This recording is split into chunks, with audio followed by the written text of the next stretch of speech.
Здравейте! Сега ще ви покажа как се работи с копирно устройство HP DeskJet 2515. Ако не сте сигурни, че това е вашия модел, може, разбира се, да проверите в горния ляв ъгъл на кутията. Сега започваме с разопаковане. Срежете внимателно лепенките.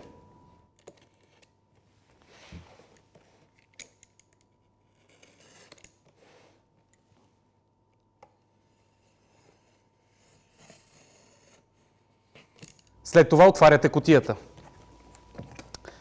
Освен устройството, вие ще намерите и книжка с инструкции. За сега тя не ви трябва. След това изваждаме устройството внимателно. След като сме извадили внимателно устройството от кутията, започваме премахването на лепенките внимателно, една по една. Придържаме с едната ръка, за да може по-лесно предпазните лепенки да се отстранят. След това започваме премахването на лепенките на изходящата тава. Придържаме с ръка изходящата тава и премахваме първата лепенка внимателно. След това премахваме и от другата страна лепенката по същия начин. Отваряме внимателно изходящата тава и премахваме останалите лепенки.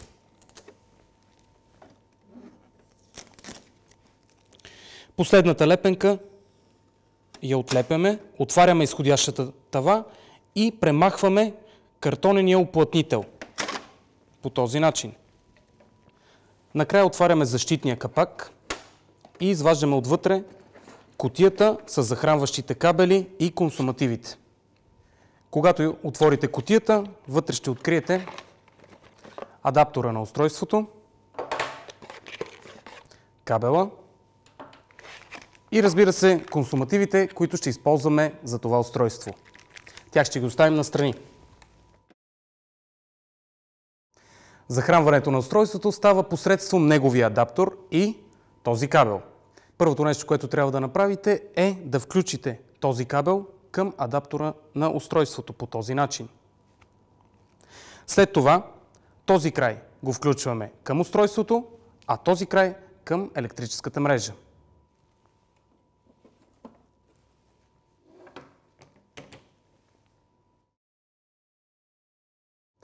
Ето ги така наречените консумативи. Това са двете касети с мастило, с които устройството работи. Много е важно да знаете, че то не може да работи, ако двете не са поставени в него.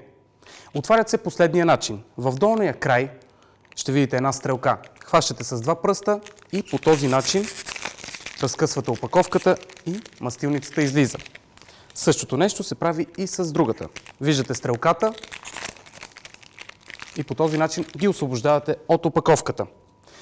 Двете мастилници може да ги разпознаете последния начин. Розовата капачка, това означава, че това е цветната, а с черната, това означава, че е черната мастилница. Трябва да премахнете и предпазните лепенки на мастилниците по този начин.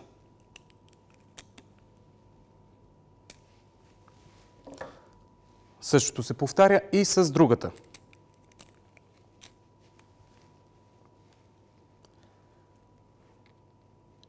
И двете мастилници са готови за експлоатация.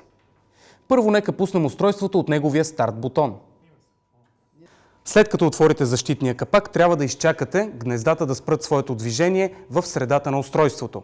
След това преминаваме към поставяне на мастилниците. Не забравяйте също така, че цветната мастилница се поставя отляво.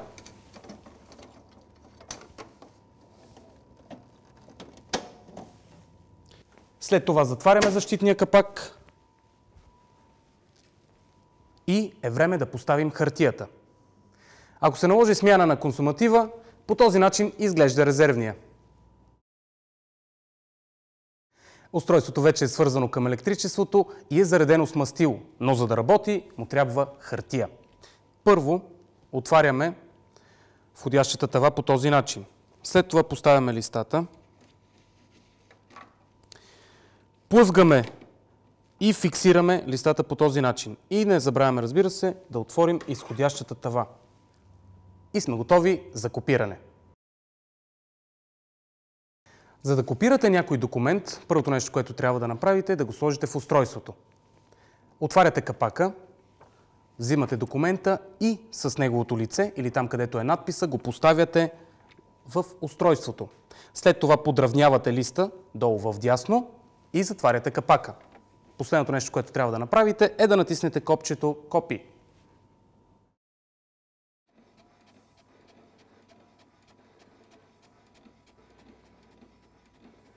Ако искате да направите повече от едно копие, натиснете бутона в зависимост от копията, които искате да направите.